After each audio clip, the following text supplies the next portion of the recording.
आपने term judicial review भी सुना होगा और आपने टर्म रिव्यू पिटीशन भी सुना होगा। पॉइंट ये आता है कि ये दोनों सेम है या दोनों अलग अलग हैं।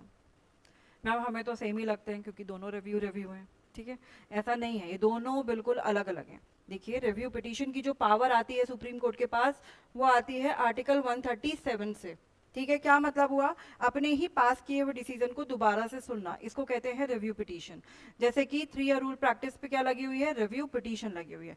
सबरीमाला पे कौन जो केस चल रहा है वो क्या चल रहा है? रिव्यू पिटीशन लगी हुई है। हिजाब पर दोबारा से हिजाब केस जो है उस पर क्या लगी है? रिव्यू पिटीशन लगी है। यानी कि सुप्रीम कोर्ट ने अपना कोई ऑलरेडी डिसीजन दे दिया है और अब अपने ही डिसीजन को वो दोबारा से सुनवाई कर रहा है, that is called review petition, fine.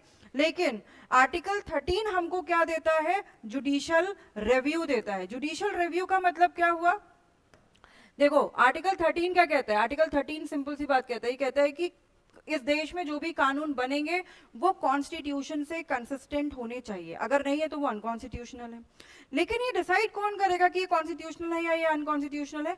Supreme court decide करेगा। फॉर एन एग्जांपल, अभी अपने 2024 में 3 क्रिमिनल लॉज पास हुए थे, बीएनएसएस, बीएसए, बीएनएस, राइट। तो अगर मान लीजिए उनका कोई भी प्रोविजन ऐसा है जो कि कॉन्स्टिट्यूशन से कंसिस्टेंट नहीं है, ठीक है, तो उसको क्या डिक्लेयर, उसको चैलेंज किया जा सकता है और सुप्रीम कोर्ट उसको क्या डिक्लेयर करेगा? अनकॉन्स्टिट्यूशनल डिक्लेयर करेगा।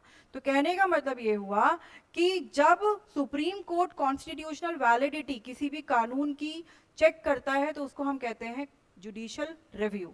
वही अगर सुप्रीम कोर्ट अपने ही डिसीजन को दोबारा से डिसाइड करता है तो उसको हम कहते हैं रिव्यू पिटीशन। तो बिल्कुल ही अलग अलग है।